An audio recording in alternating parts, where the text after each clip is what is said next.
Yo, what's up, I'm your girl A1 the artist, aka I am the Black Sheep. And I'm your girl Robin.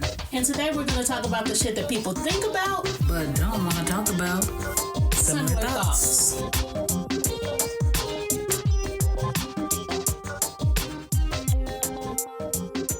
Hey, what's up? Thank you for tuning in for another episode. Today is a special day because it is Robin's birthday. She is turning 26 in this bitch. Thank you for the shout out. Yes, today's my birthday. Thank you all. Thank you. That's awesome. So how do you feel? Do you feel like an old lady? I've been feeling like an old lady for quite some time now. An old married lady. That's how I feel. Oh, it's not that bad. You're still young. Enjoy it. Okay. Thank you. I don't know what I'm going to do for my birthday. You know, I kind of wanted to plan a trip to New York this weekend. Or, you know, for my 25th, I was supposed to go to Vegas, but I was pregnant. So, I don't know. I got to figure something out. I got to do something. I got to make up for last year. Yeah, worst case scenario, stay in your pajamas and get drunk all day. There's that. There is that. Nothing wrong with that at all. Well, thank you so much. No problem. I wish you many more. Birthday. So run over to my page, guys, and wish me a happy birthday. Come on, don't be shy. Cash App. I don't bite. Cash App the dollar. Cash App. We are always promoting Cash App the dollar. My Cash App name. But if you want to send me some money, I'll look it up for you.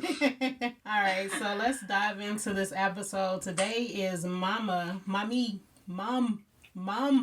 That's what we're talking about today, being a mom and all the struggles of that, both like just being a single mom and being a mom, period, a new mom, all of the things that surround around being a mom. Yeah, so let's get into this. So, I know you are a new mom, so what kind of things are you going through just having a baby? Like, what is that like? Are you enjoying motherhood, or because this is your first biological child? Yeah. Yes, it's my first biological baby. I have 2 bonus sons, and I can tell you I am loving it.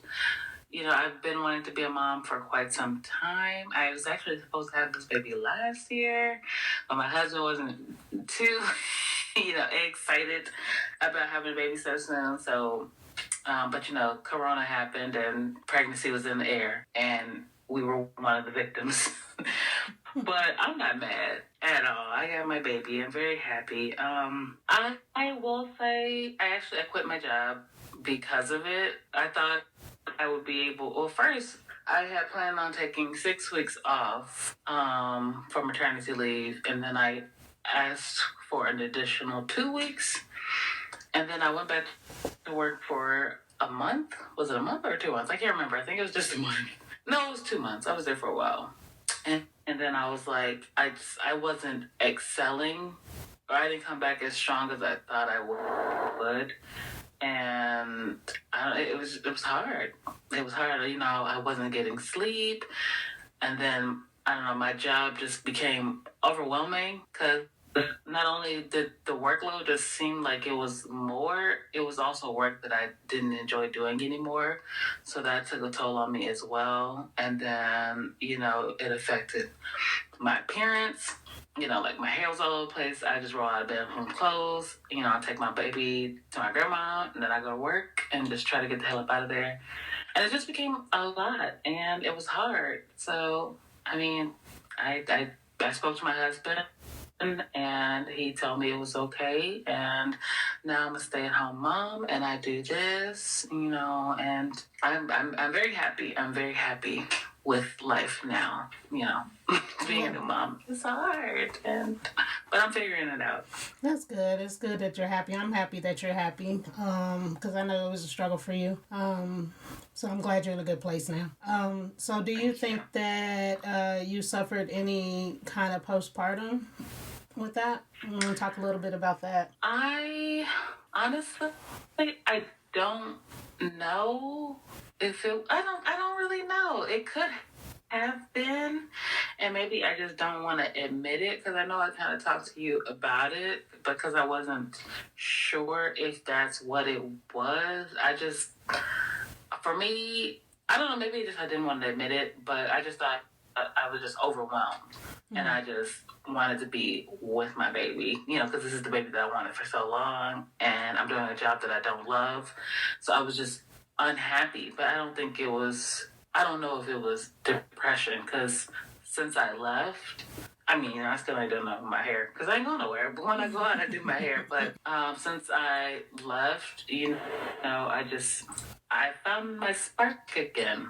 Like the very next day, just waking up to my baby and just being with her all day, I got my spark back. So I really don't know if that was like some form of depression or if I was just, just sad and wanted to be home and didn't like my job anymore. Because, yeah, and that's possible. I don't know.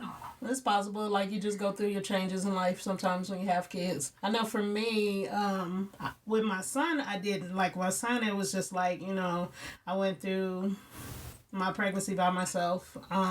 But when I had him, I just instantly loved the kid. It was like I never knew that you can love something so much so fast. And it was like, this is my little dude. He gonna be with me forever. And it was awesome. However, when I had my daughter, I was pregnant, and I didn't intend to get pregnant, and then the person that I got pregnant by did something stupid and went to jail, and he was in prison for 2 years. So again, I had went through a pregnancy by myself, and not only was I going through it by myself, I was depressed because I had made the same error again, and then I wasn't ready for another child. I had just moved to Georgia, and I was by myself. I didn't have any family here or anything like that. And then on top of that, I was sick like every single day. For the whole entire 9 months, like if you can imagine, like throwing up all day, every day for 9 months straight. Like it wasn't a day that went by that I wasn't sick in 9 month period. I started to lose weight, which kind of affected my pregnancy, and I lost. The baby started leaning on my spine, which stopped fluids from flowing to my brain. So I started seeing double, and I didn't know what was going on. So I went to the eye doctor, and they couldn't figure it out. So they had me go to a neurologist, and the neurologist was like, that if I would have waited any longer, then it could have turned into a brain tumor. So they pulled out like 4 vials of fluid out of my spine, which hurt because the needle was like maybe 4 inches long that they stuck in my back with no kind of painkillers. I could literally feel the fluid coming out of my back. And so, needless to say, yeah, and I was in and out of the hospital all the time. So it was a horrible pregnancy, and I was alone. And so when I had her, I was depressed, like, and she cried. Like with my son, I didn't experience the crying so much because he was a really chill baby. But with my daughter, she cried all the time, and it was like, okay, I've fed you, I've changed you, I've done all the things, what is wrong? Like, why are you crying? And I can't just sit around and hold you all the time.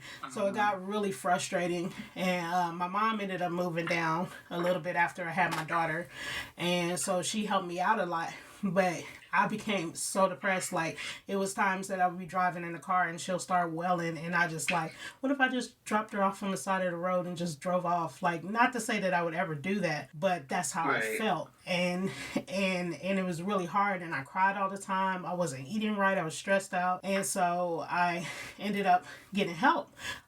So to kind of balance out all the emotions that I was going through, because my mom had told me about postpartum, but I had never knew that I would experience it, and it took me a year to really bond with my daughter. But now that I have, it's like I like hug her for no reason now, and like all of the things I feel like I got to make up because I felt bad like for not holding her and spending that time with her when she was a baby. So postpartum is very real.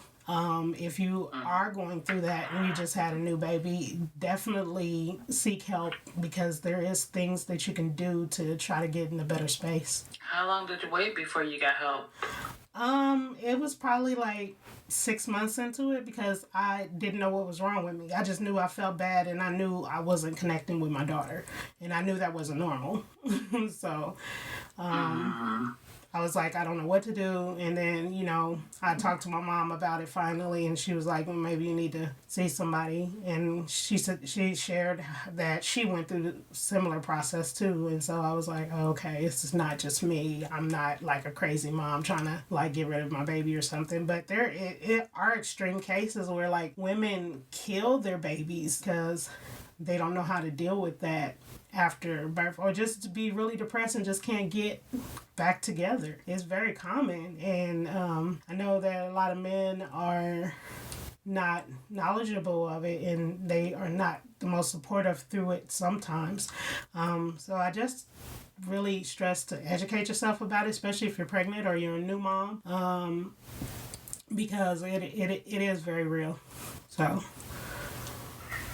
yeah, absolutely. Doesn't matter how, well you think your life is, how much money you get, how much help you get, you could still fall into that depression. Right. So, if you just, be mindful of that, especially, partners. Mm-hmm. If you need to, like, check in on your wife or your girlfriend or your lady, your woman, just check in on her, make sure she's okay, because, sometimes you'll probably recognize it before she does. Right. And so, but I'm glad you got help. What kind of help did you get, and like how long were you in it? Like, did you need any medication? Like, when did you finally get your spark with your baby girl? It was medication. I don't want to get me to lying on what I took at the time, but it basically because she's like 10. That was so long ago. But it just balanced out how I was feeling and kind of normalized things. And then I started talking about it more to kind of not suppress it. I didn't seek therapy or anything, but I just like talk to my family about it and my mom a little bit more so that I'm not like holding all that in, and just stressed her I need help right now because it's a lot for me. And then like I said, it was like a year before I started really bonding. It was like a light switch. I just looked at her and I was like, you're so cute. I like you. And so I just started to play with her more and hug her more, and I was just like, okay, this is my baby girl, so let's get it. So I have good relationships with both my kids now, and so I'm super close with them. They're my little buddies, and I'm very glad that God blessed me with them. Oh, wonderful. And did your mom move down to Georgia because you asked, or she was like, I'm moving to Georgia? No, when I first moved to Georgia, I was here by myself for the first 6 months, and my son was 2 at the time, and I didn't know anybody. I was here by myself, and so I would get him. She would bring him down on the weekends or holidays and stuff like that, and then they would go back home. I eventually found a 24-hour babysitter. Then I talked to her for a while before I brought my son down, and so when he moved down, and then my sister moved down for a short period, a little bit after my son. So it was me, my sister, and my son, and my mom was back home by herself. Well, she had other family members, but her immediate family was gone. And so my son would go back home in the summers, and then he would come back to me during the school year. And we kind of did that for about a year or two before my daughter came along. And when I got pregnant with my daughter, my mom was like, no, you having too many grandbabies. I need to get down there because this once a summer thing is not working for me. So she was planning on moving down anyway, but that was her decision. Plus, she was lonely because everybody was here and she was like, I just want to go to dinner with somebody. I'm like, go with your sister. She's like, she doesn't want to go. And I'm like, well, come on down, Ma. It's cool. So she's been here ever since. She's been in the kid's life ever since then. She's been a major part in helping me raise them. And so I'm really grateful that she did come down and help, and I'm really grateful that she's here. Yeah, I bet. I know you are. Do you think maybe that like loneliness, like you being alone here in Georgia, that played like a big part in your postpartum and why it was so severe? I had friends, and shout out to my friend Jessica because she helped me so much throughout my pregnancy because I was here alone. But I did have friends, so it wasn't the lonely aspect. I think for me, the biggest part was I felt like I had made the same mistake in creating an environment of having another fatherless child. And that bothered me more than anything because I'm like, I already had a situation with my son and I knew he wasn't going to be in his life.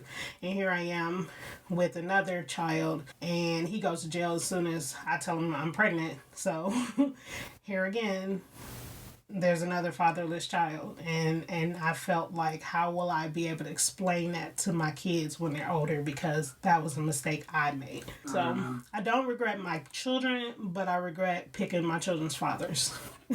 So I'll say it like that. Yeah. There are a lot of women out there that feel the same way. Do you mind me asking, like, do your kids have a relationship with their fathers, or would you be opposed to it if they decided, like, hit you up and was like, I'm ready to be in their lives? I have never stopped my children's fathers from being fathers. I always it's your choice. I can't make a man be a father. So that's pretty much how I carried it. My son's father, I just knew he was going to be irresponsible. He got I think 8 kids, and I don't know how involved it was with any of them. He actually was murdered last year at the beginning of 2020. So my son kind of felt a certain kind of way. I got to walk him through that because he was like, now there's no chance of him coming back and trying to be a father. So he always had that hope that he would try to be a father, but reality was that he probably wouldn't have. But I never talked bad about my kids' fathers to them, but I always felt like that you will figure out what kind of father they are when you get old enough to understand. With my daughter's father, I think that he feels like if he can't provide financially, then he doesn't want to be in their life at all. And I've sat down and explained to him, there's so many other ways to build a relationship that doesn't involve finances at all. Taking them to the park or spending time. Your kid is not going to remember the pair of Jordans they got when they were 5 years old. They're going to remember you take them to the park every Saturday, or they're going to remember you coming to the piano recitals and stuff like that. Those are the things that stick out to the kid, is the quality time. It has nothing to do with materialistics. And so I tried to explain that to him, and he just don't get it. And like I said, you can't make somebody do something. So that's where we are with that. But if he ever come along hey, and he has, but he's always disappointed or fell short. He'd be like, hey, I want to come around, and then he doesn't show up. So I'm I stopped telling my daughter about it because I don't want to continue to take her through that pain, and she struggled with the rejection of it all, and so I have to deal with all the backlash of that because they want to be irresponsible. And so it is what it is. I just try to do the best that I can as a single mom. Mm-hmm. And does your son, has he met his siblings from his father, or has he expressed any interest in meeting them? He's friends with a few of them on Facebook, but it's hard to because like they don't really talk to each other like because they don't like it's an awkward type situation or whatever. Like he knows who some of them are and some of them he don't know and some of them his father didn't even have contacts with, so it's kind of a muddy situation. Okay. But I have siblings. Go ahead. what were you saying? No, I was saying, I have siblings outside of my mom and dad, and our relationship had always been like our relationship has always kind of been dependent on their relationship with our father at the time. Mm-hmm. So if they were good with our dad, then they were good with me. Mm. And then it got to the point where they like just completely fell out, and it got to that awkward point. Like we were, friends on social media, but we didn't really communicate. And I don't know, now that we're older, my dad's oldest daughter is like my best friend. And at one point, she was like my worst enemy. She did not like me at all. But I don't know. I think, give it some time. I think he'll definitely probably, I don't know, but I think he'll probably want to spend more time with his siblings, and maybe he can kind of feel closer to his father in some kind of way. Like, I don't know, even though all of them kind of sort of had the same type of relationship with their dad, so it sounds like he wasn't really around for them, but I don't know, I think he would really value those relationships, and I hope, one day he gets the chance, to actually have that relationship with them. Okay. So what is your best part about being a mom? Like what brings you the most joy? What brings me the most joy? The face, the little face. There's literally a part of me in this world that I get to just watch grow up and just be so proud of, and watch her do all the things, and it's beautiful. I love it. Oh, I just love everything about it. Yeah. I sound so corny. No, you're fine. What about you? Because we're in different stages. Like you have preteen, teenager, and I have the little itty bitty one that's been around for just a couple months. So like, what over the 15 years that you've been a mom? Like what brought you the most joy? I think that like when you say the growth, to watch them grow and become little humans, and then like when you are teaching them, like my favorite part of when I was when the kids were younger was the toddler stage, when they're like exploring and trying to figure out everything, and they're learning to walk and talk and learning what not to do, and all the formative age where they're like figuring everything out. That was just so dope to me. I remember one time my son, I used to come home from work and he would run to the door and he would clap his hands like, yay, mama's home. He wasn't able to talk or anything like that, but that used to bring me so much joy. He would do it every time I come home from work. I'm like, how you know it's me? Like, you just come around the corner and just start clapping like, yes. Like, fun time. But just watching them grow up and becoming the human beings, like I am so proud of the humans that I have created. Like they are so creative and insightful, and like some of the stuff that they say as young adults just blows my mind, because I'm like, you have the ability to think for yourself, and I feel like they're off to a really good start at being pretty awesome adults. And I think at the end of the day, that's what you want to do, is create responsible adults that are going into the world. You know what I mean? Like as a parent, that's your goal. Like somebody that's not selfish and not all the things, and just great human beings, I guess, overall. And that's what you're, of course, you're going to mess up along the way, and there are going to be some things that you're not going to excel at, but at the end of the day, you want to make sure that you're doing your good outweighs your bad in your children, because your children are a direct reflection of how you raise them. Okay. So I'm like a brand spanking new mom. Do you have any like advice for new moms out there? Or something like advice that you wish you would have gotten when you were a new mom? Um, I think the biggest thing is try to be open minded. I always say that I'm a child, so I know how I want to be treated as a child. And I'm also a mother, so I know how I want to be treated as a mother. So if you are able to always look at both perspectives, like if I was a child, how would I want this information delivered to me? Or how would I want this discipline given to me? Or whatever the thing is, how would I want it to be given to me?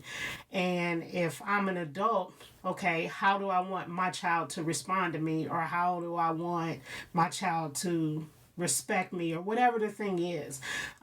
Always put yourself in two different perspectives, because it keeps your mind open to say, because parents are not always right. I know there's a lot of parents out there that's like, I'm the mom, what I say is right, you do what I say, not what I do, and all of the bullshit. But it's like, at the end of the day, they are human beings. They have their own perspective, they have their own thoughts, and you got to be mindful of that, because their feelings and thoughts matter too. And if you feel like that they don't matter, that can create some kind of stigma in them that will affect them longer in the long run. So I would say the best advice I would give is keep an open mind and keep the open line of communication with your kid. Okay, I think that's great advice. And I just want to wrap it up with like what are some of the biggest lessons you've learned throughout your motherhood journey? I'm still learning. You're still learning. Yeah, it's a constant learning thing, because your kids will always bring something to you that you feel like that you may have never thought of if you just listen to what they're talking about. I think that the biggest lesson I'm learning right now is validation. To validate what your kid is feeling, because they might come to you and be like, I'm sad because I went through this or whatever, and you'll just be like, oh, you'll be okay, just do this and it's fine, you know what I mean, instead of stepping back and saying, okay, I'm sorry that you're feeling sad, you have a right to feel sad, and let's talk about your sadness for a minute, and really validate that feeling, because it's important to them. Like, if you just brush it off and like, oh, you're good, just do this, and I think naturally most people do that, you know what I mean, but to be empathetic to your child and really acknowledge that whatever it is that they're going through in that moment. And I think that's a lesson that I'm currently learning. Okay. How about you? I can't wait to... You got any lessons yet? I know you still new, but... Listen, don't make eye contact with the baby. Once you put them down in the crib or the bed, don't make eye contact with them, because they'll start losing cut. Once they see you, they're ready to play. They don't want to go back to sleep, but they don't want to fall asleep to get the legs kicking. Like, I can't say how many times I went to check on her. You know, she's pretty chill. She'll just lay there with her eyes open until she falls asleep. And then once I look at her with her eyes like beaming at me, she starts freaking out, kicking her legs, making noise. And I'm like, ah, dang it. I just messed up the rotation. So yeah, don't make eye contact when you put her down in bed. That's hilarious. That's the lesson I've learned so far. Right, well, this has been fun and interesting, insightful, and all of the things. Congratulations again on being the new mom, and I hope you enjoy your birthday. Thank you so much. And before we go, I just want to shout out the Postpartum Support International organization. If you ever feel like, you are going through postpartum depression, or you know somebody, give the Postpartum Support International helpline a call. It's 1-800-944-4773. And that's all. Y'all have a fantastic week, and thanks for tuning in with us again.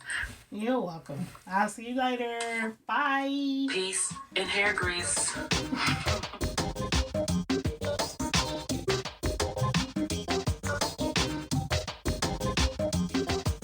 If you enjoyed today's today's topic. Let's keep the conversation going. Make sure you like us on Facebook at Similar Thoughts Podcast and follow us on Instagram and Twitter at _Similar Thoughts. And also follow me at A1 the Artist. That's AONE_the_artist. And I am the Black Sheep. And that's IM_THA